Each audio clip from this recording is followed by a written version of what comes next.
کچھ مسلمان شراب کا کاروبار کرتے ہیں، کیا اس مال پر زکوٰۃ ہوگی؟ یہ جو شراب ہے، اگر اس کا کوئی بزنس کرتا ہے تو صرف شراب کا بزنس نہیں کرتا ہوگا، کچھ نہ کچھ اور کاروبار بھی آدمی کا ہوتا ہے۔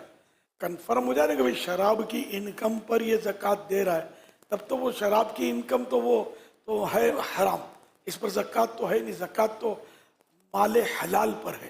رسول اکرم صلی اللہ علیہ وسلم نے شراب کے معاملے میں 10 بندوں پر لعنت فرمائی۔ نمبر 1 شراب بنانے والا، نمبر 2 بنوانے والا، نمبر 3 پینے والا، نمبر 4 اٹھانے والا، نمبر 5 اٹھوانے والا، نمبر 6 پلانے والا، نمبر 7 بیچنے والا، نمبر 8 اس کی قیمت کھانے والا، نمبر 9 خریدنے والا، اور نمبر 10 خریدوانے والا۔